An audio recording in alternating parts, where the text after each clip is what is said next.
সকলোকে নমস্কাৰ জনাইছোঁ।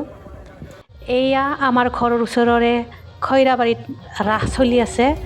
ইয়াতে আমি সপৰিয়ালে ৰাস চাব আহিছোঁ। ৰাসত আহি খুব ভালে লাগিছে। চাৰিওফালে এটা ধুনীয়া পৰিৱেশ। ভিডিঅ'টো শেষলৈকে চাই থাকিব।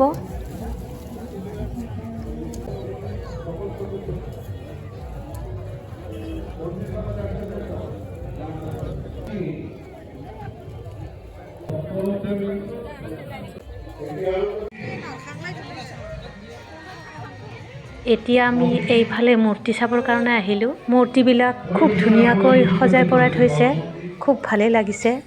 আচলতে আজি আমি 5 বজাতেই ৰাসলৈ আহিলোঁ। এতিয়া ইমান মানুহ হ'ব পৰা নাই। অলপ পিছত এনেকুৱা মানুহ হ'ব, মানে একদম ঠেলা হেঁচাই হৈ যাব।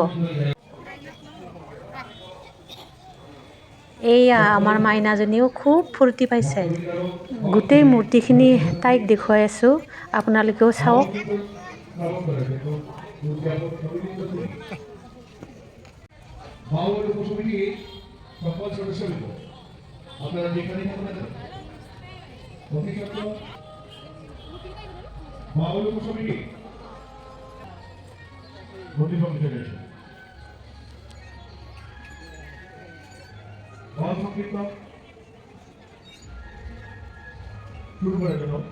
প্ৰস্তুতি নেওয়া হয়েছে।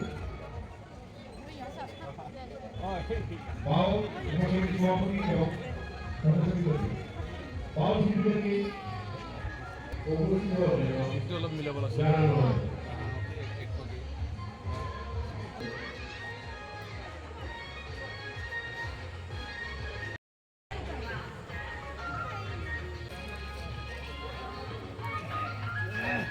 আমাৰ মূৰ্তি চোৱা হৈ গ'ল। এতিয়া আমি বজাৰৰ ফালে যাম। বজাৰত সোমোৱাৰ লগে লগে এয়া আমাৰ চকুত পৰিল মাটিৰ এটা পইচা জমা কৰা ৰঙালাও।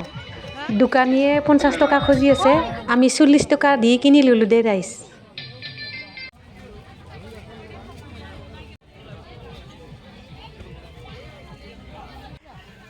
যিহেতু ঠাণ্ডা পৰিছে, সেইকাৰণে গৰম কাপোৰ অলপ বজাৰ কৰোঁ বুলি দোকান এখনত সোমাইছোঁ। ধুনীয়া এখন ব্লেংকেট কিনিলোঁ। এতিয়া আমি মীনা বজাৰৰ ফালে যাম।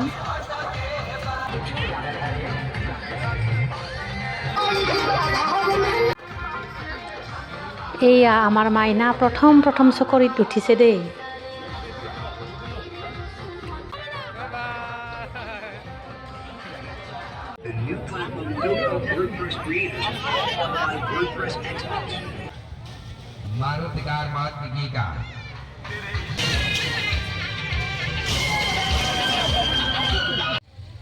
এতিয়া আমি মীনা বজাৰৰ পৰা ওলাই আহি চাহ খাবৰ কাৰণে খাইছা নামৰ হোটেলখনত সোমালোঁ।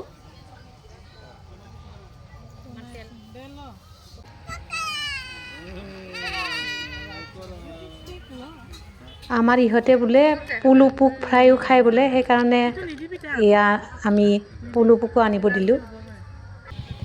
আমি চাহৰ লগতে কেইবিধমান ফাষ্ট ফুডো খালোঁ। এতিয়া আমাৰ খোৱা হৈ গ'ল। আজিৰ ভিডিঅ'টো ইমানতে সামৰিছোঁ। ধন্যবাদ। নেমৰাচং।